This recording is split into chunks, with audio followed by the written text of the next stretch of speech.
Greetings, spiritual warriors. Everyone's saying Merry Christmas. I end up saying Merry Krishna, Happy Krishna. But it's the holiday season. People are feeling fairly jovial, and yet we know, and this is what encouraged me to continue tonight's program, some may be in a grieving state for many reasons. So I'm going to still continue with the chapter from Spiritual Warrior 4, Chapter 4, Healthy Grieving.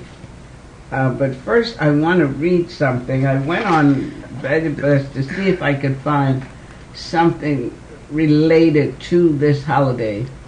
I found an article in a Back to Godhead from 1977.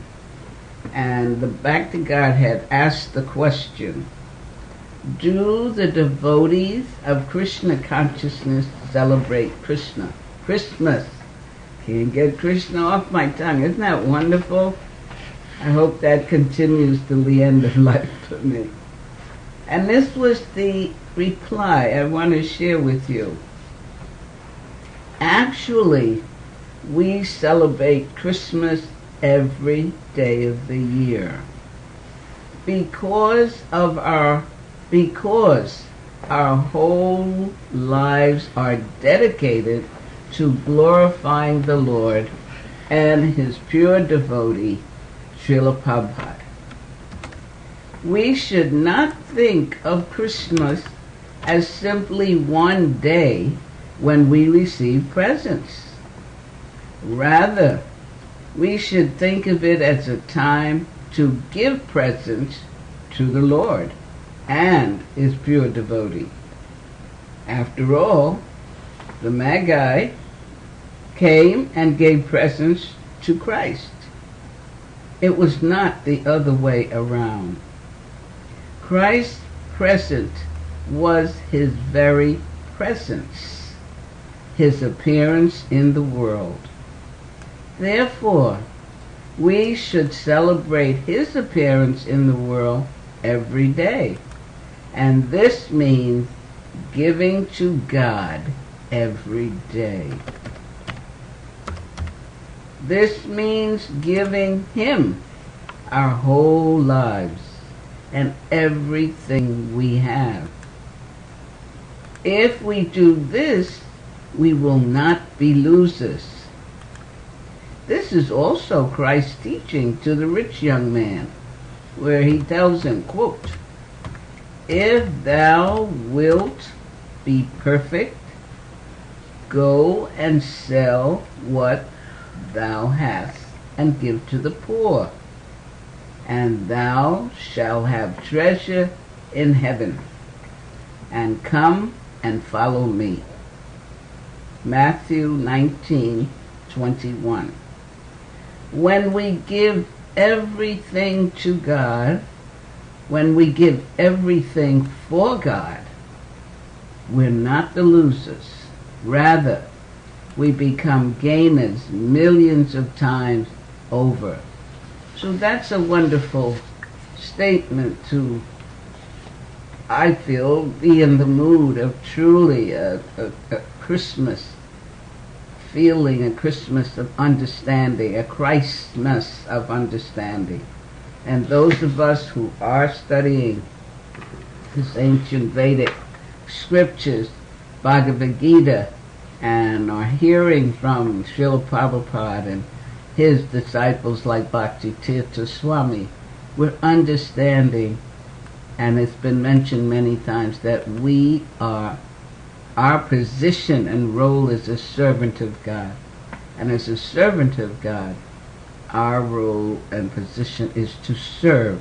And as he states here, daily giving. And as we do that, we give to the other souls who are also servants. So we're taking care of everybody every day, not just one day a year. But also that brings to mind with this chapter on healthy grieving that some people tomorrow will be grieving they didn't get what they wanted. And they wrote their letter to Santa Claus, whomever. Or they made it known, I want, I want, I want. And if it's not there, some will be upset, some will be distressed, and some will be grieving. And then there are others who will may be grieving tomorrow as the day is there, because someone they love is not with them anymore. There's a lady that used to be a neighbor of mine, very sweet, mature woman, and she used to tell me every year she would go into depression. Her husband had been dead for many, many, many years, and still at Christmas time she went into the lamenting and missing him and grieving. So I feel that this healthy grieving, I want us to move through and reach the techniques and solutions for that as presented by His Holiness Bhakti Tirtha Swami. And I hope you spiritual warriors are ready and remembering who you are and why this concept of spiritual warrior is so important. One is, of course, to remember that we're spiritual beings. Okay? So, let's see. He gives us why this chapter, we want to examine, he says, the topic of grief or lamenting as a way to work on ourselves and also to help others through periods of crisis. So we're not here, we have to work on ourselves, we have to help ourselves grow, but we're also to help others and be aware. Because he reminds us that as we become more sensitive to some of these issues, we will be able to offer more solace to others. Understanding grief will also assist us in the development of healthy families and communities, and that's what we need. And will also increase our ability to ward off some of the negativity currently bombarding the planet. Causes of grief. We went through that. I don't know how many were here, but we'll go through it quickly tonight because there are many causes of grief. Most people sometimes just think it's the loss of a dear one, and that is quite prominent. But he tells us that due to the accessibility of information in recent years, people have more reason to grieve, especially as they hear about all the catastrophes and disasters occurring all over the world. Each person and family can instantly bring all of these problems where? Into their homes, into your living room in a matter of seconds. Click, via the television, radio, and computer. Because I'm finding that too. I don't watch TV. I've like almost completely stopped watching my once a week PBS news. But when I turn on the computer, my home page comes up and it's got all the headlines. But I discriminate. I will look at the headlines and I'll hear myself sometimes say, oh my goodness. But I go on to the next and then I'll click and I'll go to Krishna.com or Lachua Temple or to my email. Because it can, when you see some of these things, it can really grip you. He says that the increasing illusions also intensify the grief. Since modernity and commercialization throw so much propaganda at people, they have trouble trying to deal with the hard realities when the illusions fall apart. When people cannot substantiate these illusions, they have trouble trying to cope. people also lament due to the shifting job market. And I'm sure we've heard a lot of that these days. There's so much insecurity in the job force. Divorce, and especially death, obviously lead to grief. And another type of grief can manifest when one makes a strong commitment to follow a spiritual path. You thought of that? Why? Because one may consciously or even unconsciously grieve about the loss of previous association and connections. Because usually when you have a desire to go higher and understand more, there is a detachment from that which was keeping you at a lower level.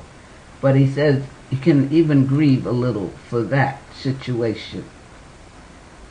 And people grieve due to the loss of their youth and beauty.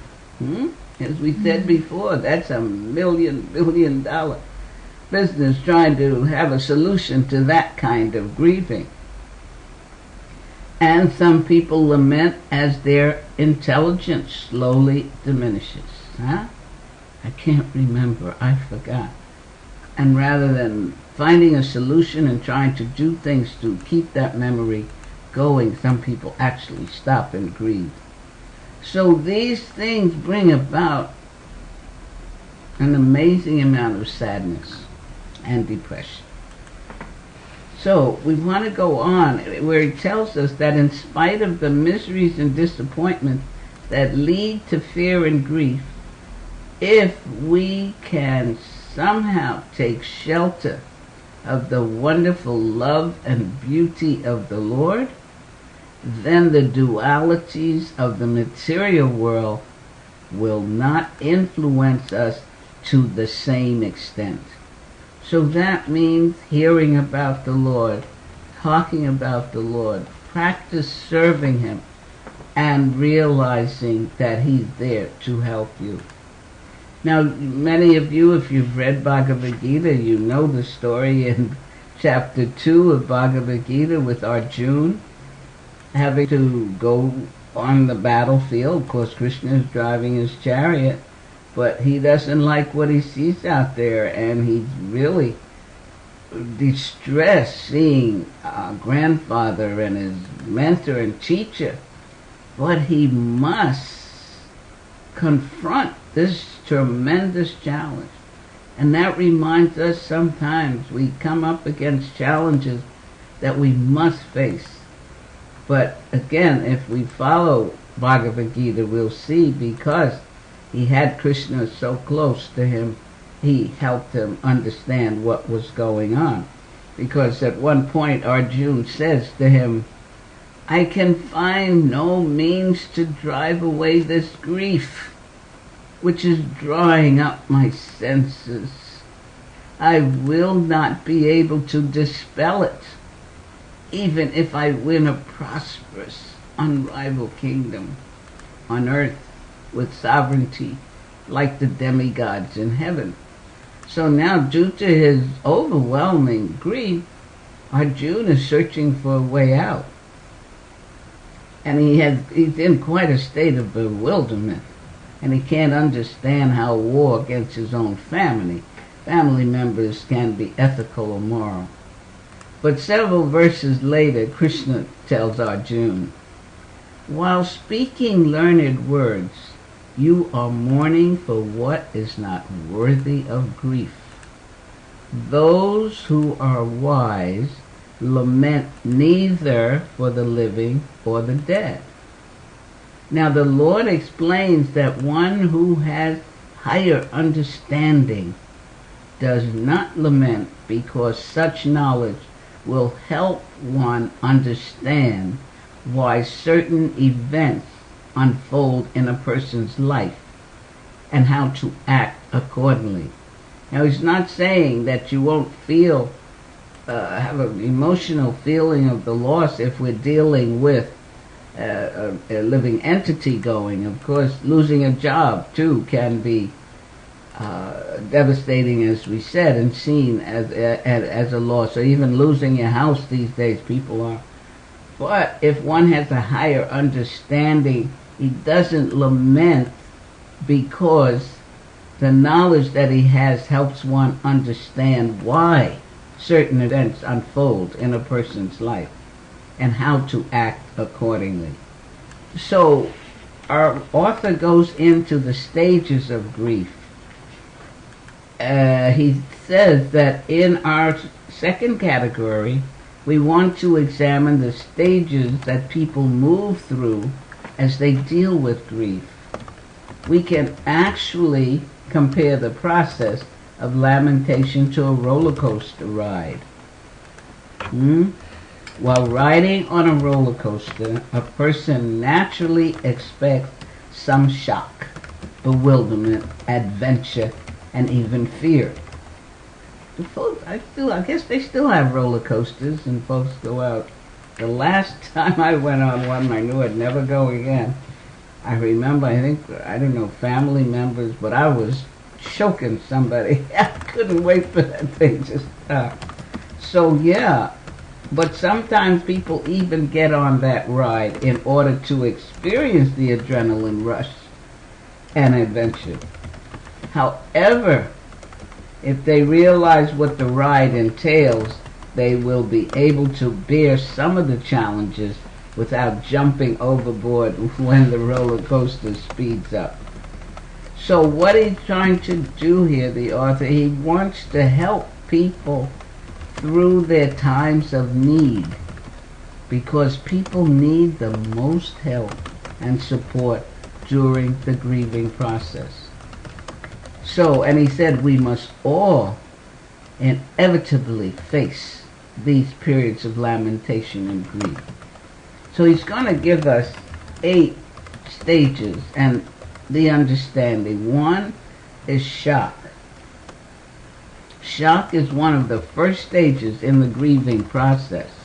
It deals more with the physicality, which also relates to the subtle or psychological aspect. Shock often acts as a support, which helps the person deal with the immediate anxiety, fear, and loss.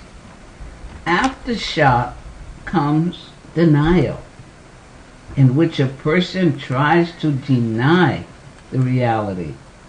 They might even convince themselves that the tragedy did not occur. If a person's beloved died, he or she might continue to act as if the beloved still lives. For instance, a widow might continue to cook for 2 and arrange the table according to her past habits. Then we will see a progression towards the next stage, which involves anger. A person will begin to think, how could my beloved leave me in this position? How could she sack me? For many people, this anger stays for an entire lifetime. In some cases, it even travels on into other lifetimes, because the most prominent issues in our consciousness will follow us into future lives. Sometimes we have brought them in from previous life, just as we bring forth patterns from our childhood. So, for example, he says the traumas which result from child abuse in the early part of a person's life will affect the person unless he or she deals with the issue in the proper way. Anger sets in when a person feels that another individual has put them in a state of bereavement and loss. Now, at this point, people may begin to feel guilt. They internalize the anger, and it begins to eat at them. They feel guilty that they did not prevent the incident. Or, in some cases, they feel it should have happened to themselves rather than to the other person. Fear is the next stage. A person may fear that the tragedy will happen again or will happen to oneself. The sixth stage involves pain and sorrow. Of course, fear and pain somewhat permeate all of these stages in various ways. However, it becomes more prominent at this point. The pain exists in the shock stage, but it remains in the background due to the numbness. In the period of denial, the person represses the pain and sadness. It is dangerous because if a person continues to repress instead of genuinely grieving, he or she will not be able to move to the next step or grow from the experience. And we're going to get into that growth based on the experience shortly. The seventh stage involves the acceptance of the reality, along with a resolution or conclusion. Not only should the spiritualist find a resolution, but he or she should also acquire realization, compassion, and a greater sense of empathy. Now, if a person moves through these stages in a healthy way, it can conclude with tremendous realization and growth. You notice where it's leading us now. This grieving process, these stages, will lead to growth from the experience and realizations. And again, if it's dealt with healthily, and that's his purpose for this chapter, which we will get to, is for growth, our spiritual growth. Now, the final stage involves returning to pursuits of love. The grieving person has moved through the healing process and is progressive. He remembers the love for the person whose association he no longer has, and now allows that love to come forth. This replaces shock, denial, anger, guilt, pain, and sorrow. That's how powerful love is. At this point, the individual experiences empathy, compassion, and powerful realization. Now, the next section is called developing empathy, because you may have been hearing that word, and why does he keep talking about empathy? People cannot always reach deeper levels in their own psychic or understand another person's psyche unless they have gone through some trauma, pain, or grief themselves. It is through these experiences that a person gains enrichment if they come out of it successfully. In many cases, the only way to deal with pain is to go through the pain. We have to recognize it and identify it within ourselves. You see, it keeps taking within. We cannot work through and deal with so many things until we are honest with ourselves and face ourselves. He says we need to name it, face it, feel it, and release it. Name it, face it, feel it, and release it. As we deal with anger and conflict resolution as well, we must bring forth the issue and identify it before we can rectify the problem.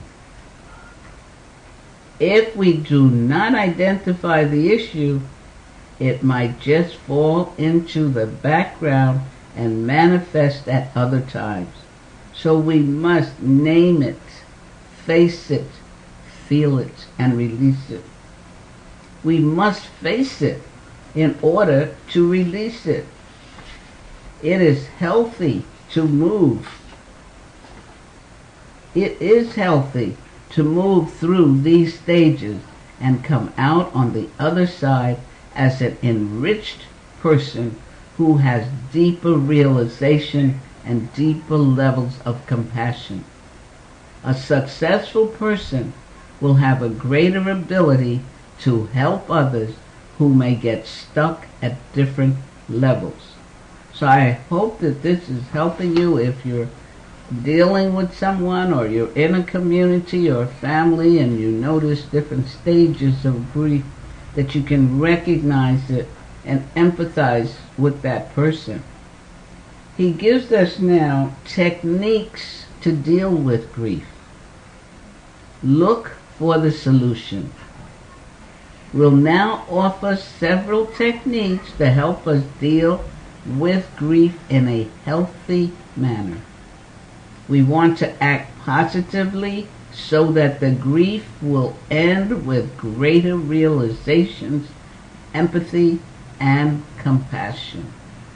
In this way, we will emerge from the crisis as empowered spiritual warriors. And that's what we've been studying and discussing over a year, spiritual warriorship.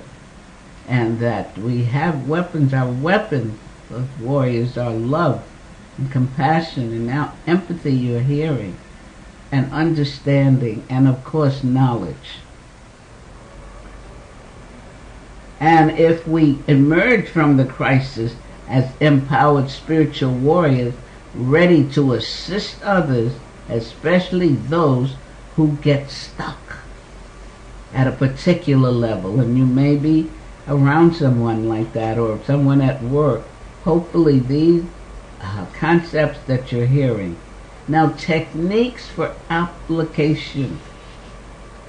1, writing or journaling can help a person in a state of grief who has lost someone dear to him or her. They can write a letter to their beloved in order to communicate their feelings, or even talk to the individual as a way to bring healthy closure. And even it's coming to me, if you've been fired, that's something people were grieving about. Write a letter to the boss or talk to them. You have to get it out, name it, face it, feel it, and then release it. Some of the same stress relievers also helps a person deal with grief, such as exercise, meditation, diet, and so on. We still have to take care of this body because the soul is in that body and has to do its work. I have a question. Yeah. Okay. I've met people who are very familiar with how someone else should deal with their own grief, but for themselves they may not be able to see that they are grieving, or they're not dealing with things in a way that will engender this sense of compassion and clarity and like that. So how does somebody recognize their grief, their own grief, or accept it? How do they see their own symptoms? Or well, that's where you would come in. That's why the techniques and applications, if you hear something that you recognize can help that person, then in an empathetic, caring, compassionate way, you discuss it with them. Or just, if it's a friend, somebody close, you just be straight honest and say, it seems that you're not fully expressing the grief, or you're in denial. Let's see if we can work something out. And then based on what you're hearing here of how to deal with a person, you may even just tell them, let's face it, feel it, what are you feeling, and just move them through in an empathetic way, as he's saying. Yeah, and it's good to recognize, because the denial, some will definitely stay in that denial until they are maybe lovingly nudged to move to the next step. Then once you get that person may then get angry. But how could they do this? Why did they do that? But it's good. And then you, if you're in that empathetic caring, you'll let that anger come out and just be with them for a while. And then possibly get them to the next step, or as he's saying here, maybe do some exercises, go for a walk if they're, let's go for a walk or something like that, and sort of move it on. Or sit quietly or listen to some music that will calm them down, and then try to get them to the next stage. Yeah, this is so helpful if we're listening, and prayerfully, if you like what you're hearing, this book is Spiritual Warrior 4, Conquering the Enemies of the Mind. And if you want to go deeper and more, you can purchase it at Krishna.com store. These Spiritual Warrior books are really fantastic. When a person does not grieve, it must go somewhere. Some experts say that it goes particularly into the heart and arms, just as anxiety affects certain organs and different aspects of the body. Okay. Another? Yeah, another question. If someone feels part of their grieving process is to deal with their, say, anger, frustration, or misunderstanding with another person, but they feel that other person won't understand because they've forgotten, or it was so long ago, how does that person deal with their own anger or frustration or misunderstanding with that person? Just let me continue. Hopefully I'll have an answer for that. Listen carefully. The next technique for application, we should recognize the importance of sharing with the community. And he gives the example that in Ethiopia, some communities have an interesting ritual to deal with grief or loss. The whole community, they'll come together with the person who has the loss, and they'll all cry and scream and sob together in support, so that that person knows that they have a community that is helping them deal with their loss. If compassionate and loving people communicate the news, the griever will feel this care and love, so that the transmission will not create even more anxiety, loneliness, anger, frustration. Then he goes on and tells us about ourselves. Usually, we just call the person in an impersonal way because we simply do not know how to act. And we've seen that. I've seen that. Some people just do not know how to act, either when a person is leaving or after they've died, and how to speak to a family member.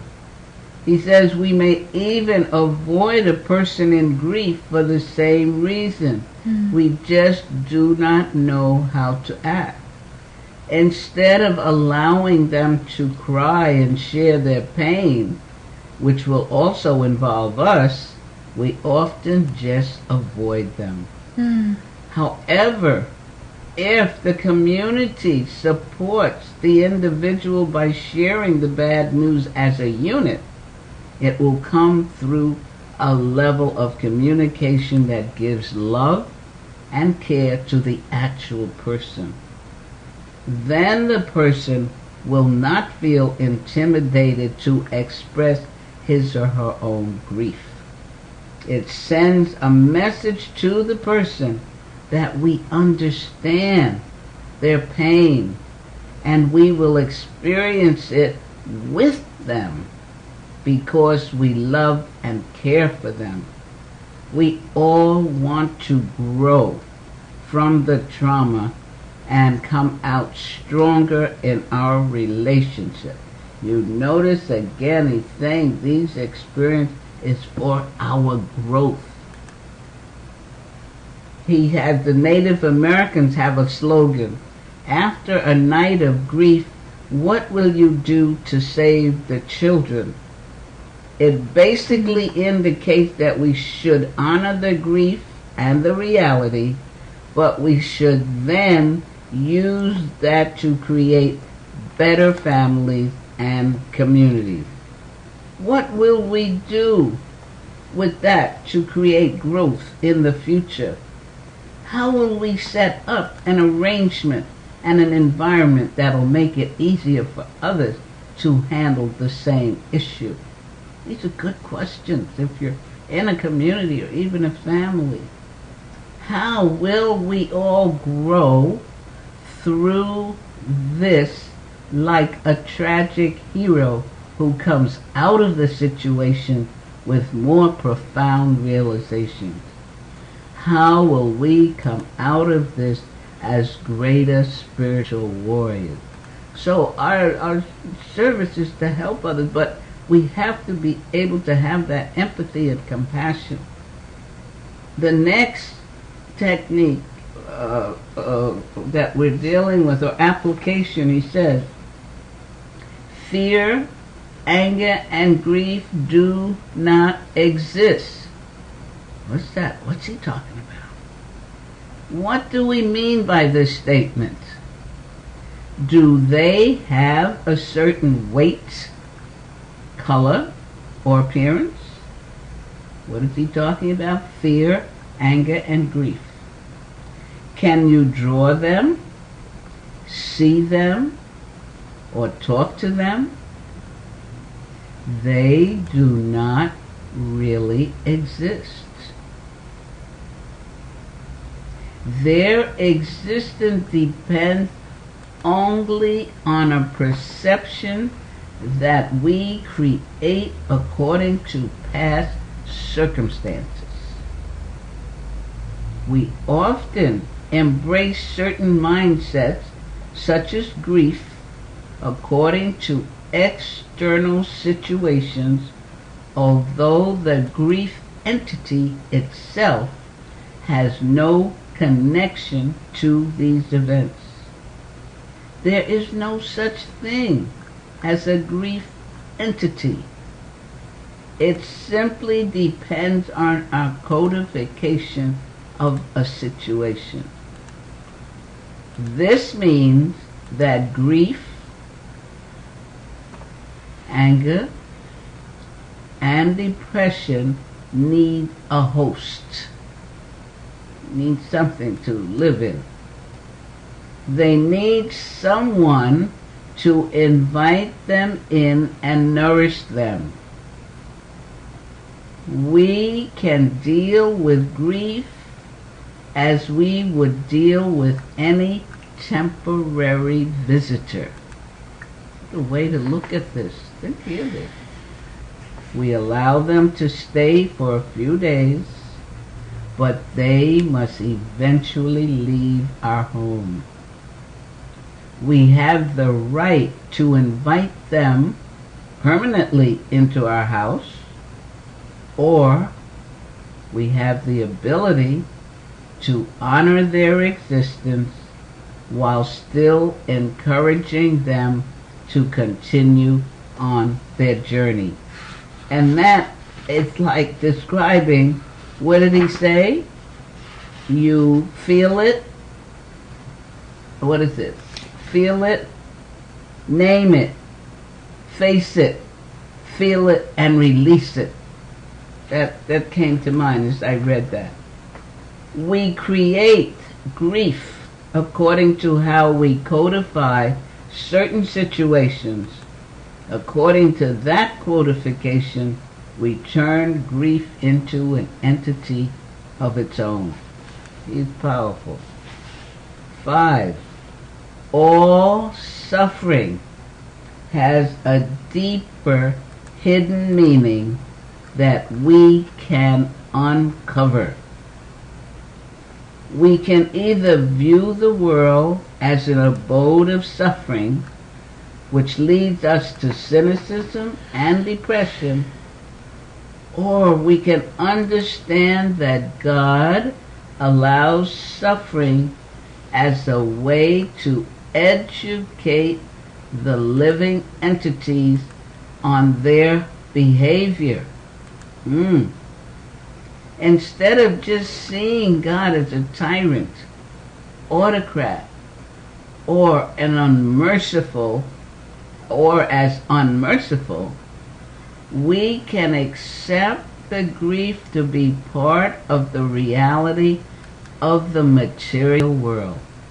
And we've been through that through our other studies.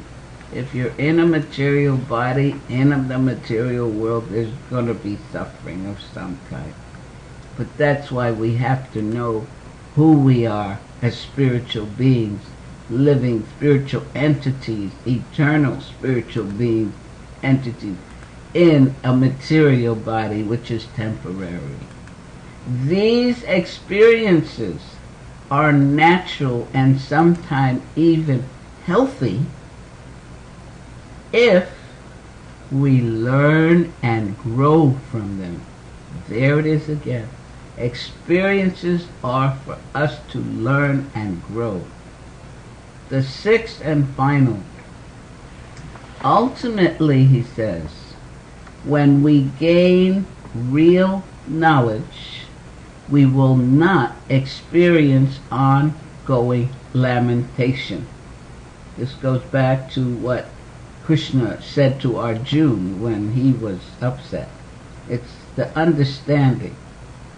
He states, a person in knowledge will feel joy and security since they know that Krishna, God, will ultimately take care of them. And that goes back to one of the qualities of a spiritual warrior, firm faith. That's where your faith comes in, your conviction and deep conviction of who God, Krishna, is in your life and your relationship with him. A person, and that's the knowledge, a person in knowledge will feel joy and security since they know that Krishna will ultimately take care of them. And that again is really being at quite a level of consciousness. But to be getting this understanding and see how to reach that level.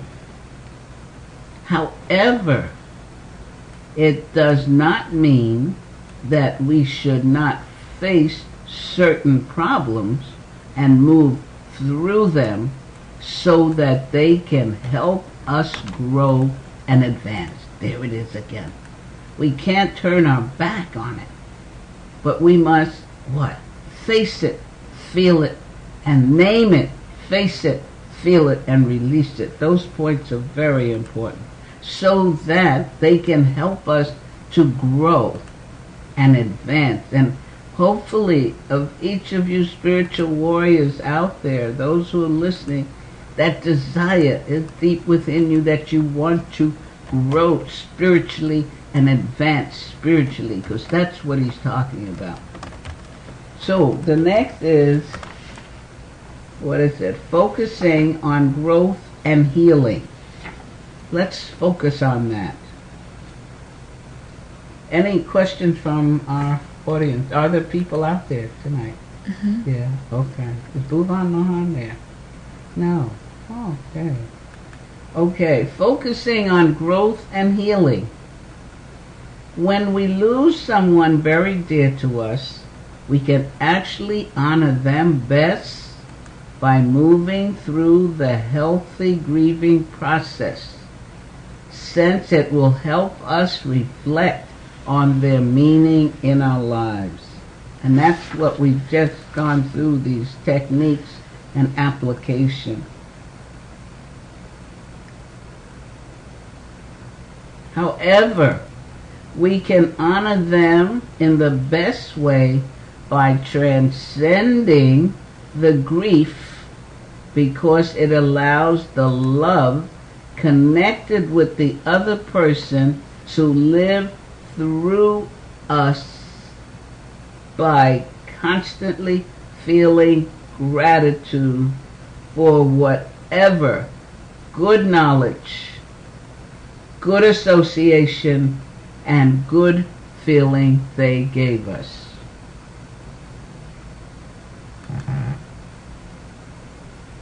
However, if we kill ourselves emotionally through repression or denial, we will minimize their gifts, and we will overlook the value and worth that their existence should continually have in our lives. If we get stuck in any of the stages of grief, we will not honor our beloved sufficiently due to anger, guilt, shock, or denial. Ooh. By growing from the experience, we will allow that love and association to live on with us and through us. Not only can grief help us honor the existence of another person, it can also function as a type of purification in our own spiritual growth. Oh. Okay. Where are we now? Transcendental grief. I'm sure you're ready for that, huh? We're going to go beyond the everyday normal. The author states, grief is actually most natural because it really stems from our separation from God. Grief is actually most natural because it really stems from our separation from God. Ultimately, because of our separation from the Supreme Lord and from our original environment and relationships, we have an underlying grief that always remains with us. Can you read that one more time? Ultimately, because of our separation from the Supreme Lord and from our original environment and relationships, we have an underlying grief that always remains with us. And this is so true. The Bible, Jesus said this world is not our home. Most bona fide religions have told us and tell us this world is not our home. We are temporary beings with an eternal soul. And that soul is part and parcel of the Supreme Lord, and our position is His servant. And that's the knowledge, as I said, that Krishna says even to Arjuna, who's lamenting going to have to fight with his relatives. It's the knowledge and understanding. Grief is actually most natural because it really stems from our separation from God. Ultimately, because of our separation from the Supreme Lord and from our original environment and relationships, we have an underlying grief that always remains with us. That's why when I think we read here a bit and some other readings when we talk about the joy in spiritual life, it's as you gain knowledge and understanding of who you really are and who God is in your relationship with Him, and you become in your spiritual life of serving, and as you serve Him and serve others, He reciprocates. You do feel a joy and a happiness because you are reconnecting. He says that we are away from that environment which can give us the highest level of satisfaction. And if you recall, it's so much is coming to me of his readings and sharing. He reminds us that we're here in order to become purified, to go back home. He mentions that, back home to the spiritual world. That's the environment. We're away from that environment, which can give us the highest level of satisfaction, fulfillment, realization, and joy. In other words, grief also exists in the spiritual world, but its perverted material counterpart significantly differs from the original source. Even in the spiritual world, the entities constantly want to engage in more pastimes with Krishna, God, and this constant reflection of separation produces transcendental grief. And that ends the chapter. But if there are no questions, you know, at the end of each chapter there's always questions and answers. Are there any questions from any familiar persons here? Yes, Manjesh, Lavananda, Bhakti and Carol. Bhakti and Carol. Adi. Adi, it's been a long time. And someone named Lalu. Lalu, okay. But no questions. I hope you're hearing.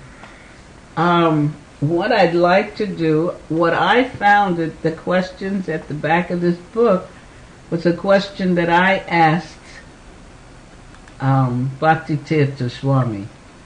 And when I read it, each time I read it, it sort of gives me a sense of encouragement to continue moving ahead and trying to become a better servant. So I want to share it with you. His answer was quite long, but let's see what he says. This was the question.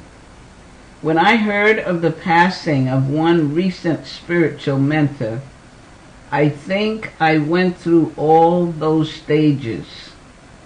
However, at one point, I realized that I did not grieve solely for him, but I felt for his disciples as well.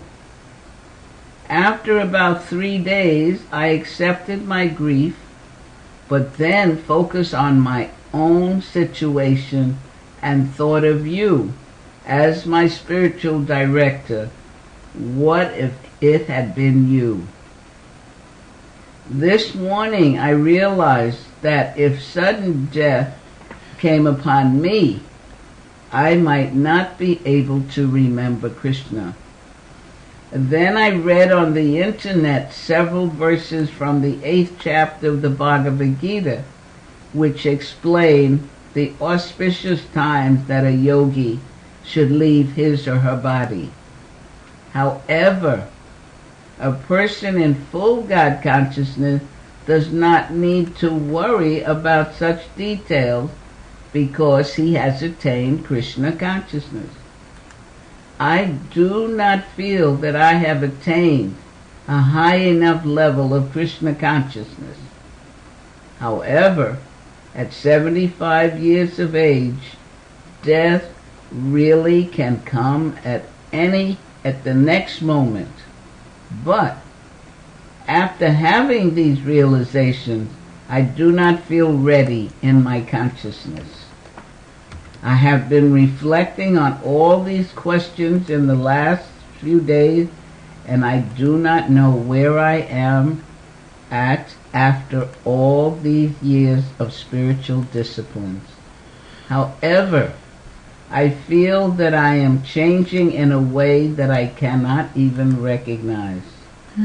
I want to try to grasp this strength in spite of whatever happens to you, Bhakti Tirtha Swami, or to any of the devotees. But I feel that I have a long way to go. Can you help me with this internal struggle? This is his answer in part. I don't know if I'm going to read the whole thing. At your point in life, it is natural for you to be more realistically, it is natural for you to more realistically look at the transition in a way that goes beyond theory.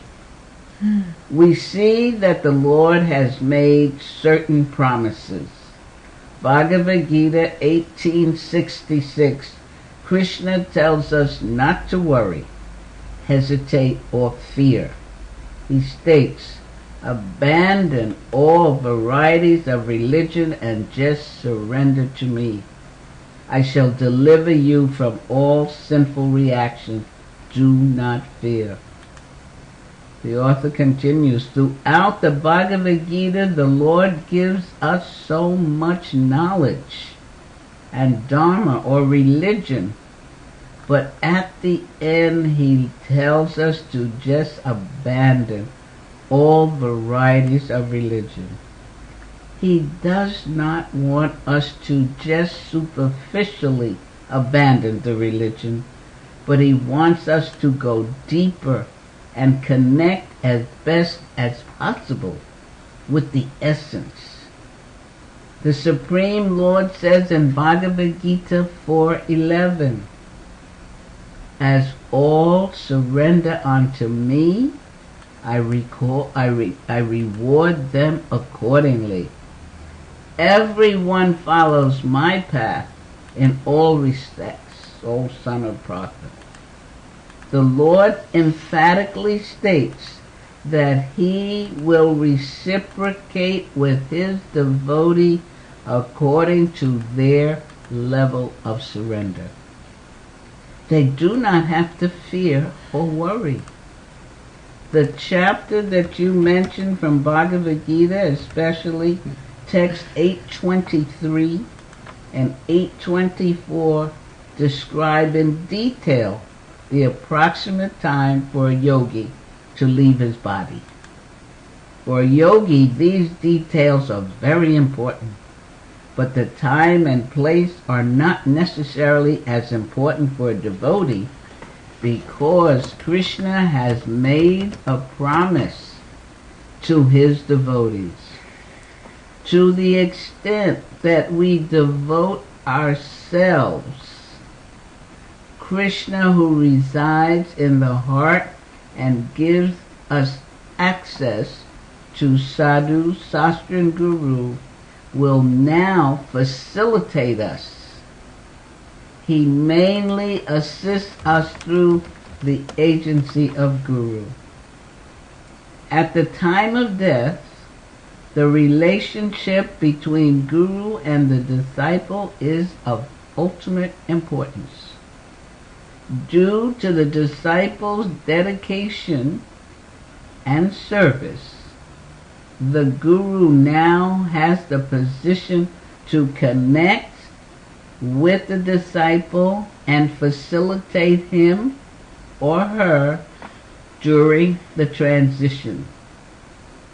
For example, a young businessman might not have so much capital, but he tries so hard to succeed in the business world. As a result, a wealthy person may see this young man and decide to help him succeed.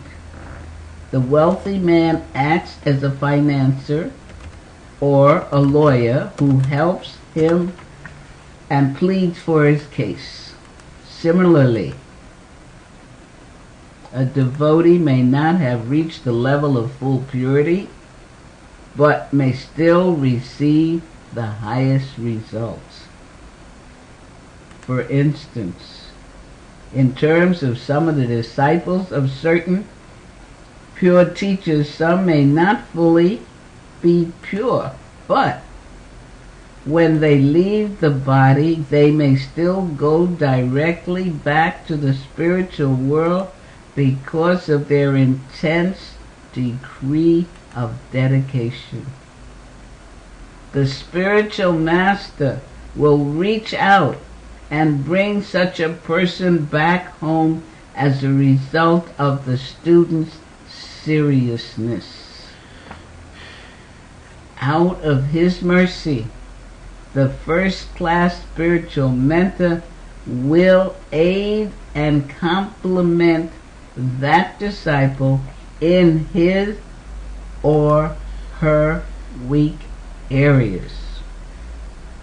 It is as if the spiritual master is supplying additional capital or intervening as a lawyer to help his dedicated disciple who needs just a little facilitation for his life to be fully successful.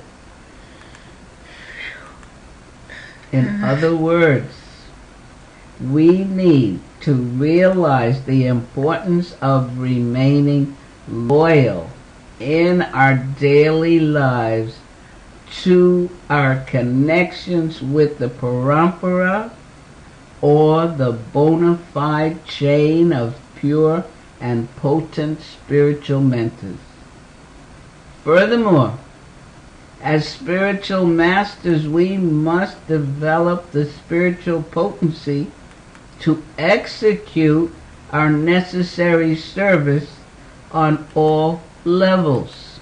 However, if the individual devotee follows the instructions of the scriptures, associates with devotees, and follows the instructions of the guru with dedication, even if the guru does not have the potency or purity to bring the disciple to the spiritual world, Krishna will do it himself. Are you listening out there? Krishna's reciprocation can even manifest in the form of the spiritual master who will distinctly reach out and bring that person back. In some cases, the disciple can actually bring the guru back to the spiritual world. A disciple may develop such purity that he or she may even return before the guru and bring the guru back. Krishna will certainly accommodate such a devotee. You want more? Oh, you know, I keep thinking I'm looking out at you and you're nodding your head. But I think I'll stop there. Any questions? Any comments on what you've heard? Wow. Yeah. Should I finish it? There's more. You want more? Okay, let's finish what he said. Because I know I absorbed this when I read this. He states, furthermore, this shows the beauty of the relationship between the guru and the disciple, which is interwoven in the most dynamic way. We understand that one way in which a person can return to the spiritual world is just through the blessings of a pure devotee. We must not minimize the importance of advancing in the community of devotees. We need a community. Similarly, we must recognize and search for the advanced souls and sincerely serve them. We understand that even the prasadam, or food remnants of a pure soul, have potency.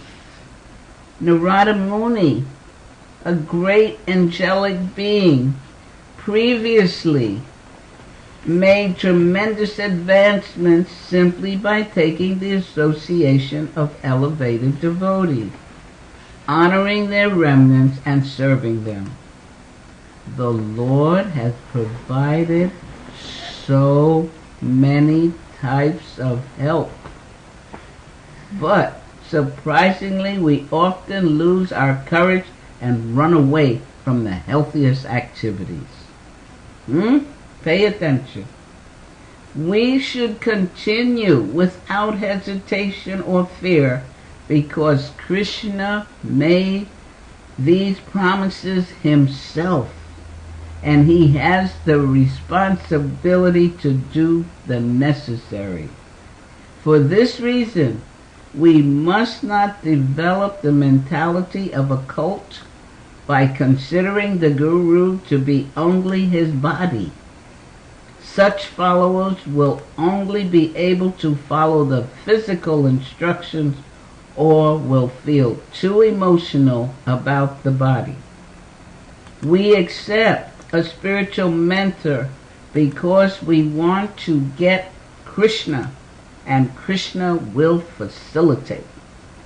For this reason, when a devotee's guru falls down, we want to encourage them to remain on the spiritual path, since the guru just acts as the door to the Godhead. The Lord always monitors every situation, and he will arrange additional doors to help that person. Unfortunately, most of the time when a guru falls or has trouble, the disciples gradually fall away, weaken, and many times even leave the process. However, it means that they did not really understand the process in the first place. We follow the process as a way to reach Krishna. For instance, in the Bible, the prodigal son wants to return to the father, and the father sends another son to assist him in this endeavor.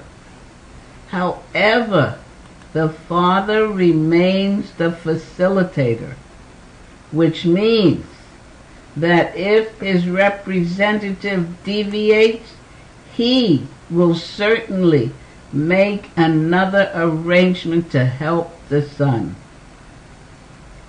The father wants to bring the son back home, since he is also ready to return. Similarly, since the disciple may want to come back, the Lord will now facilitate. According to the sincerity of the disciple, Krishna will offer assistance. We just have to remain loyal to our acharyas or bona fide teachers and try to give up the anxiety. The process is powerful, but also dangerous. In general, many religions do not place as much emphasis on the relationship between the mentor and the student as in the transcendental process. Due to so many cheaters, many aspiring spiritualists are minimizing the importance of having caring, potent spiritual directors.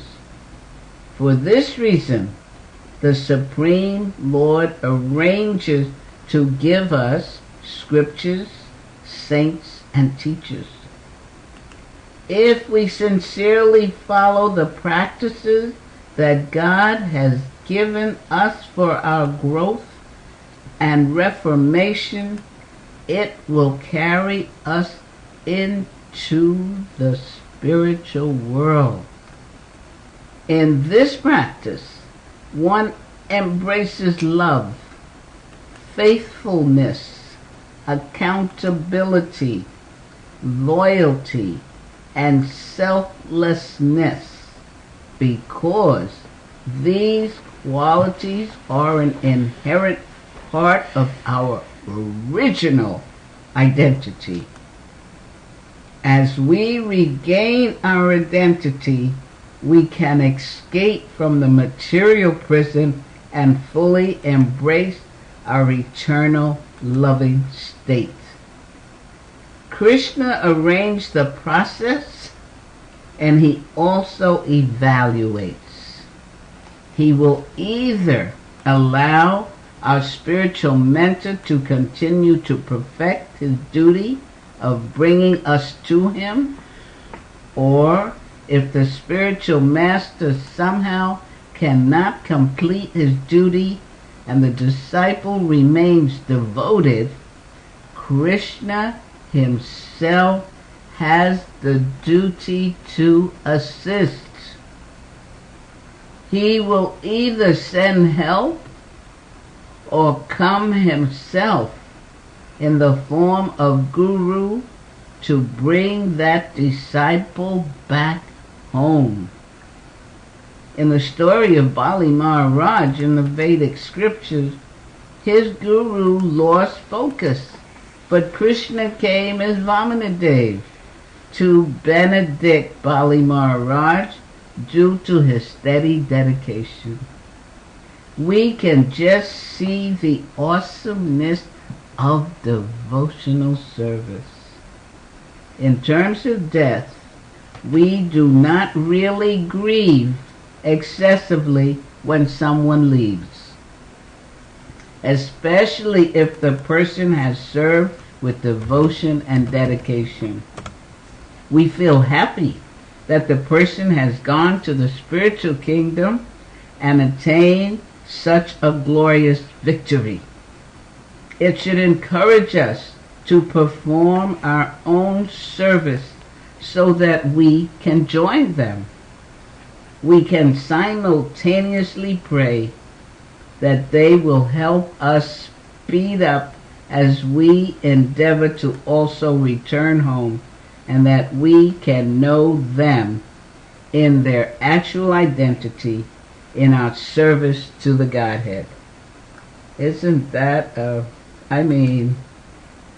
that was quite an answer to a question and each time I read this I feel encouraged to continue endeavoring, and that's why I try to be here on Thursday nights, because this is what I feel is the service I can offer to my guru through endeavoring to bring to you his words and concepts to encourage us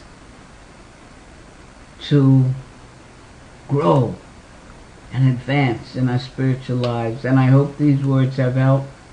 And as I said, I will not be here New Year's Eve. I think folks are going to be at the temple and there'll be bhajans and things going on, and I don't know if I'll join them, but I want to wish all of you a blessed holiday season this Christmas, and with New Year coming, the areas that we have touched on and covered on, and even I think this is an appropriate one, healthy grieving, to conclude the year with, to know that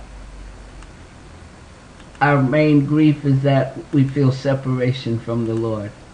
But those who are studying and following the Parampara, as we just heard, the Lord's duty is to help us get back to Him.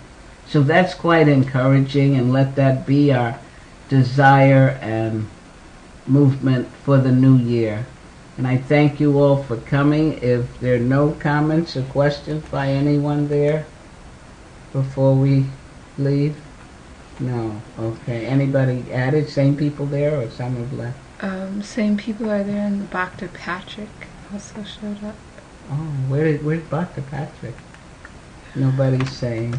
You know, I'm curious sometimes to see where folks are. And thank you for staying through that time. Did he say? He's going to answer. Lavananda says, very encouraging, thank you, Hare Krishna. Hare Krishna. All right. Where's Lavananda? Indiana. You didn't say? I think he said Indiana. Indiana? Wonderful. Bhakti and Carol says, that is wonderful to hear, something I can think about now. All right, Bhakti and Carol. Keep thinking about it and keep growing and advancing. Thank you for being with us so steadily. It's great to hear you.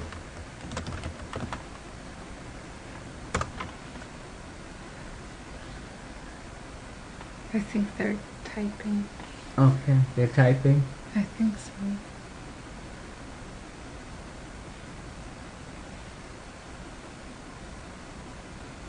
He said, Lavananda says, I'm in Florida today, Naples to be exact.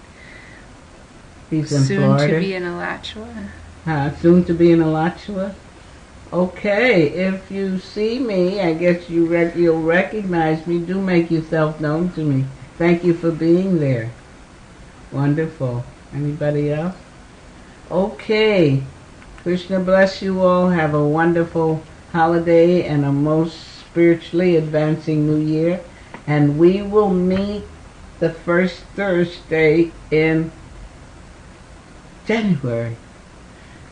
Hare Krishna. Good night.